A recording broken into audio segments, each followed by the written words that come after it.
जय श्री श्रीमन नारायण। कल हम लोगों ने देखा कि जिस भरत ने सम्यक प्रकार से सर्वविध अयोध्या के राज सिंहासन के प्रति अपनी अनिच्छा जता चुके और भैया राम को मनाकर लाने के लिए राज्य कर्मियों को आदेश दिए कि आप सभी मार्ग का निर्माण कराएं और यथास्थान विश्राम की भी व्यवस्था कराएं,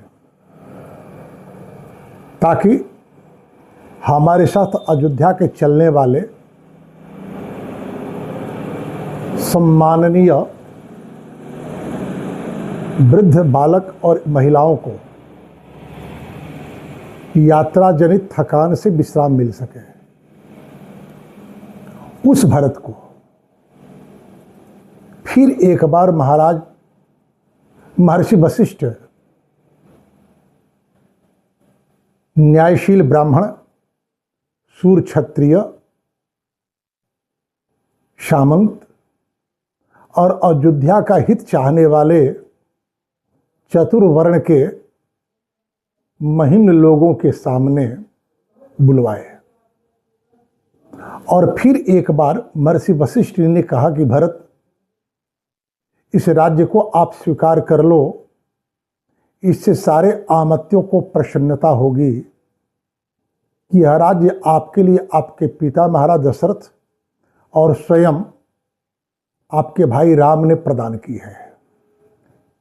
ऐसा कहने वाले वशिष्ठ वे ही वशिष्ठ हैं जिन्होंने कैकेयी के सम्मुख यह बात कही थी कि कैकेयी यदि राम और राम के साथ सीता भी वन को चली जाती हैं तो आपका राज्य नहीं रहेगा, वन हो जाएगा और जहां वे रहेंगे वही राज्य होगा, हम लोग वहीं चले जाएंगे।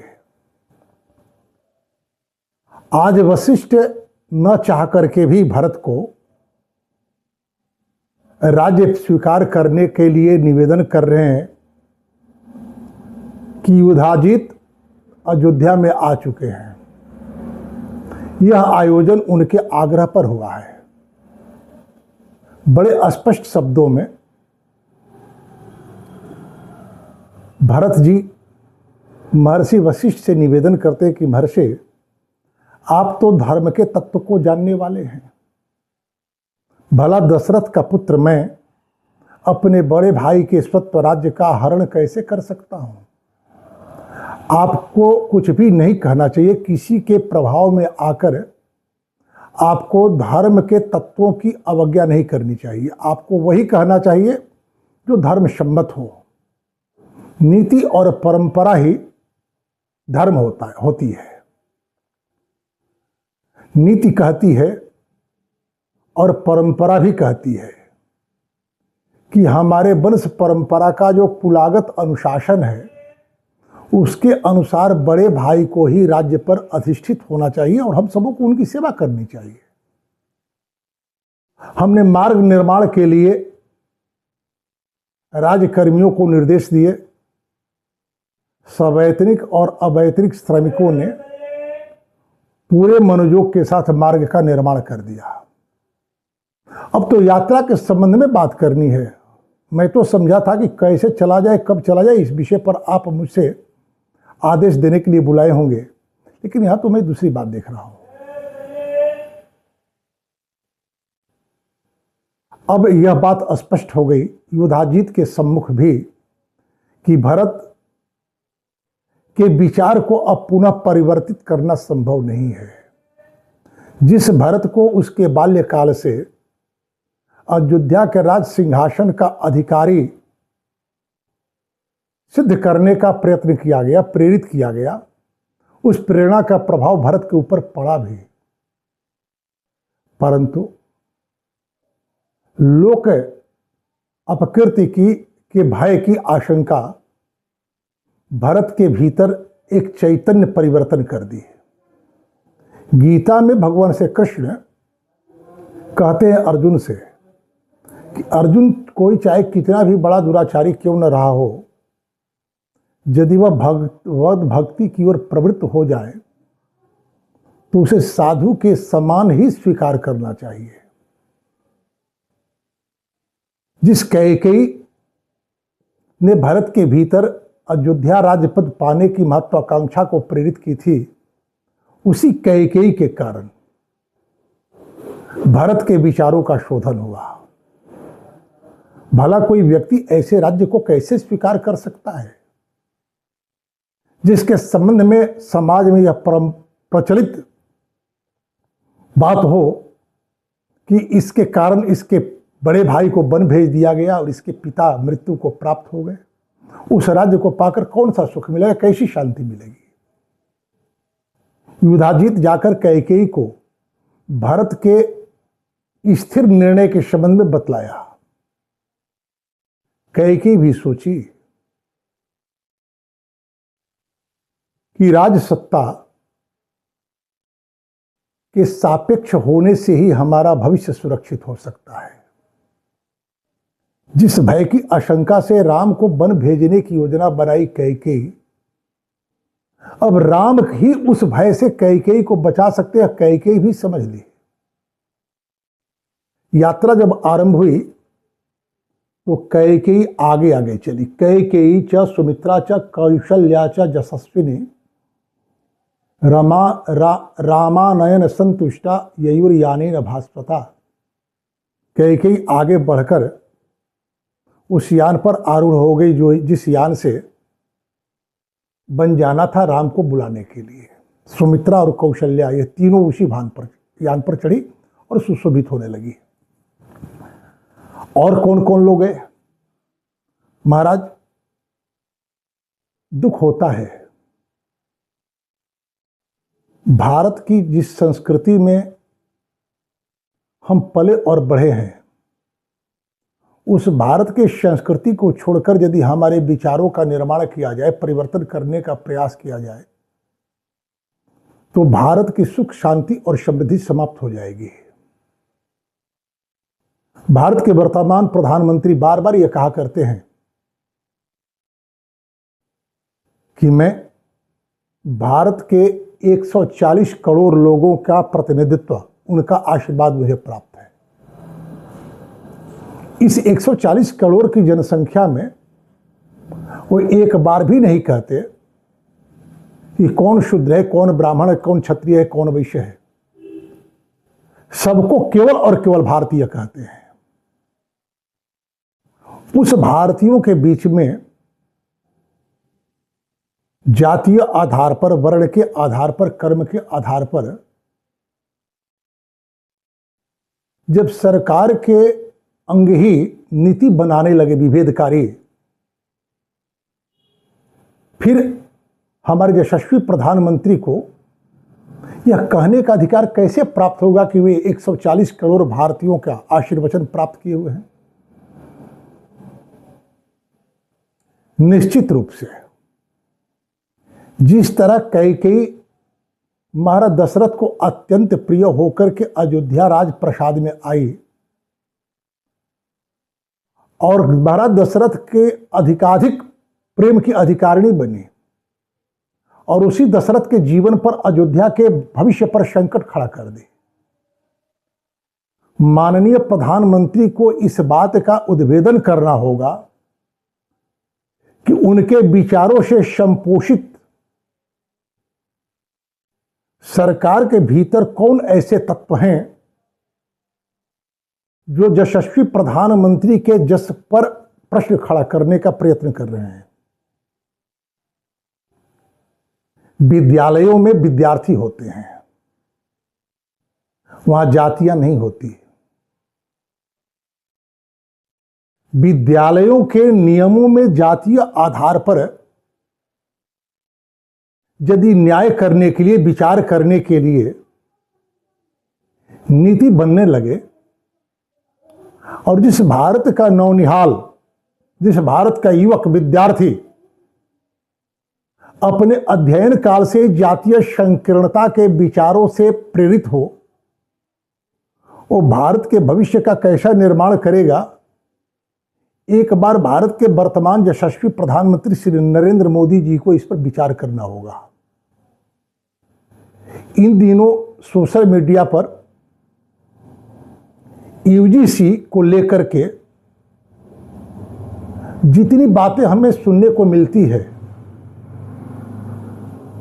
तो मैं भी यह सोचने पर विवश होता हूं कि कहीं हमारे प्रधानमंत्री जी जिस राम के सहारे सत्ता तक आए, उस राम के नीति और आदर्श की उपेक्षा तो नहीं कर रहे हैं। यदि ऐसा करते हैं तो मैं समझता हूं कि जिस तरह कैकेयी ने मंथरा से कही कि मंथरा, मैंने राम की परीक्षा ली है, राम को मुझे भरत से अधिक प्रेम है, और वही मंथरा राम के विरुद्ध षड्यंत्र में सहयोगी हो गई, मंथरा के द्वारा भयभीत किए जाने पर। यदि आप उस मंथरा को चिन्हित कर समय रहते उसे दंडित नहीं करते, कहीं भरत सी उदारता में मंथरा को आप भी छोड़ दें, तो भविष्य तो बड़ा ही भयभीत करने वाला दिख रहा है। भारत में जातीय व्यवस्था आरंभ से रही है। जातीय संकीर्णता और जातीय विद्वेष नहीं रही है। भारत की जातीय व्यवस्था भारत के सर्वांगीण विकास में अपनी अपनी विशेषज्ञता से सहयोग करते हुए भारत की को उन्नत की है। भगवान राम को लाने की अपेक्षा रखने वाले केवल ब्राह्मण नहीं है, केवल क्षत्रिय नहीं है, केवल वैश्य नहीं है, केवल शूद्र नहीं है। भारत के चारों वर्ण और संपूर्ण जाति के लोग चाहते हैं कि राम राजा बने। जैसे ही भारत ने सुमंत्र के द्वारा लोगों को सूचना भिजवाई कि कल की यात्रा के लिए आप लोग तैयार हो जाएं, तो सैनिकों ने अपने अस्त्र और शस्त्र तो व्यवस्थित किए ही, चारों वर्ण के लोग, संपूर्ण जाति के लोग तैयारी में लग गए और तैयार हो गए। जब चले तो कैसे चले? मणिकाराश्च जे केचित कुंभकारा से शोभना सूत्र कर्म विशेषज्ञ जे च शस्त्रोपजीविनः। माला बनाने वाले, मणियों को गूंथने वाले, कुंभकार, शस्त्र बनाने वाले, वस्त्र बीनने वाले, वस्त्र रंगने वाले, ये सब चतुर्थ वर्ण के सेवा संवर्ग से जुड़े हुए लोग हैं। समाहिता वेद विदो ब्रह्मणा समावृत सम्मता गोरथैरीय भरतम यांतम अनुजगमु सहस्रशः। हजारों बैलगाड़ियों पर ये सभी ब्राह्मण और चतुर्वर्ण के लोग समाहित होकर के एक साथ यान पर आरूढ़ हुए राम को लौटा लाने के लिए। कहां जातीय संकीर्णता है? राम की यह नीति है। आगे हम लोग देखेंगे, प्रसंग आएगा तो। राजदंड की सार्थकता तभी है जब उस राज्य में रहने वाले यत्किंचित एक दूसरे के विरोधी तत्व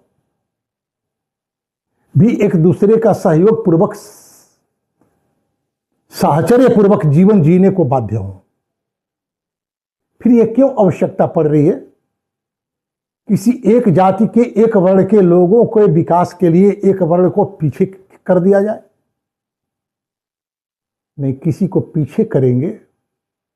आगे बढ़ाना तो अच्छी बात है, जो पिछड़े हुए उनको आगे बढ़ाना चाहिए, लेकिन उनको आगे बढ़ाने के लिए किसी अन्य जो विकसित है उसको पीछे करने का प्रयत्न करना, यह सामाजिक समरसता नहीं, वैमनस्य का कारण होगा। जिसने जहां तक यात्रा की है उसके आगे यात्रा करने की आप व्यवस्था उसे दे। जो पीछे के लोग हैं आगे वालों के अनुभवों का लाभ लेंगे और आगे बढ़ेंगे। महाभारत की वह कथा आप सबने भी सुनी होगी, और कि जब भगवान श्री कृष्ण गोलोक चले गए, अर्जुन द्वारका से आए हस्तिनापुर। अर्जुन के द्वारा जैसे ही महाराज युधिष्ठिर ने जाना कि हम लोगों के अनन्याश्रय भगवान श्री कृष्ण धाराधाम को छोड़कर गोलोक जा चुके हैं, बिना विलंब किए अपने पौत्र जनमेजय को हस्तिनापुर के राज्य सिंहासन पर आरूढ़ कर स्वर्ग की यात्रा पर निकल गए। अकेले नहीं गए, उनके साथ उनके शेष चारों भाई और द्रौपदी भी गई। किसी ने किसी की प्रतीक्षा नहीं की। जिसके भीतर जहां तक यात्रा करने का सामर्थ्य था वहां तक तो यात्रा की, और जब सामर्थ्य समाप्त हो गया आगे जाने का तो वहीं गिर पड़े। किसी ने किसी को संभाल कर आगे ले चलने का प्रयत्न नहीं किया और सब अपने अपने सामर्थ्य से गिरते गए। सामर्थ्य भर यात्रा करने के बाद गिरते गए। एकमात्र युधिष्ठिर स्वर्ग तक पहुंचे। तो आप किसी को सहयोग करें, उसके भीतर सामर्थ्य संवर्धन करें और एक दूसरे के सामर्थ्य का संवर्धन करना समाज के प्रत्येक व्यक्ति का भी कर्तव्य है। लेकिन जिसके भीतर सामर्थ्य है उसके सामर्थ्य का आहरण करने का आप प्रयत्न न करें, अन्यथा आप राम राज्य के नीतियों के अनुपालक नहीं कहे जा सकते हैं। ये सब चले गए कहां? यात्रा हुई, यात्रा आगे बढ़ी। ते गत्वा दूर मध्यान्हम रथयाना स्वकुंजरई समासेदुस्ततो गंगाम श्रृंगबेरपुरम प्रति। श्रृंगबेरपुर निषाद राजगुह की राजधानी गंगा के तट पर ये पहुंचे।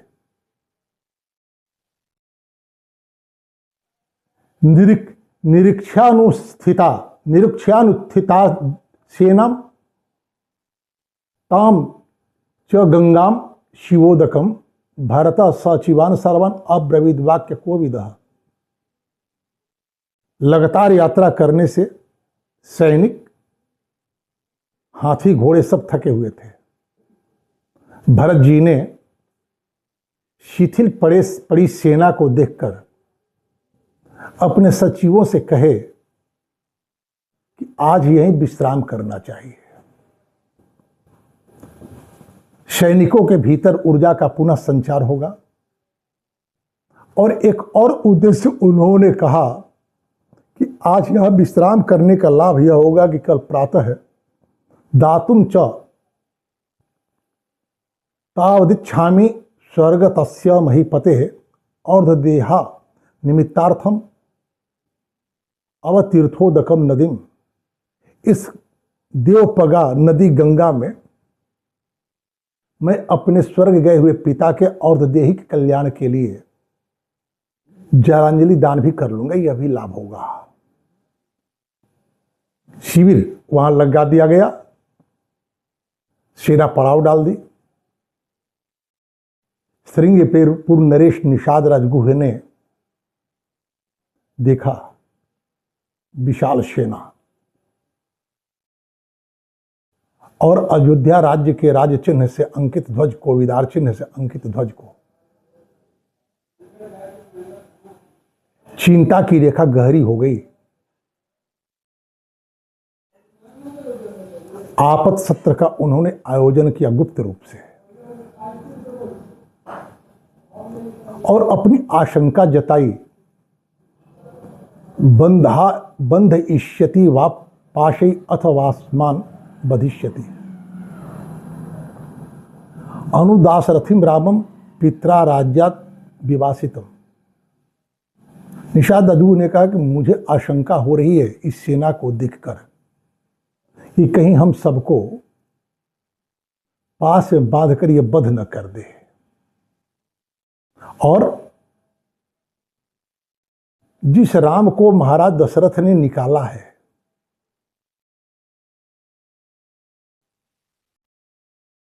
उस राम के ऊपर संकट आ जाए, इसके लिए हम लोगों को कुछ करना होगा। तो इस आपत सत्र में राम की रक्षा कैसे की जाए, भरत को कैसे रोका जाए, भरत के साथ कैसा व्यवहार किया जाए, इतने बड़े साम्राज्य की सेना के सामने हम कैसे उसका सामना करें, इस पर तो विचार में समय लगेगा। तो निषाद राजगुह के सत्र में इस पर विमर्श हो रहा है, विमर्श कर लेंगे। कल हम लोग आगे इस विषय पर विचार करेंगे कि निषाद राजगुह ने निर्णय क्या किया और उसको व्यवहारिक परिणति किस प्रकार दी। आज इसी के साथ वाणी को विराम। जय श्री श्रीमन्नारायण।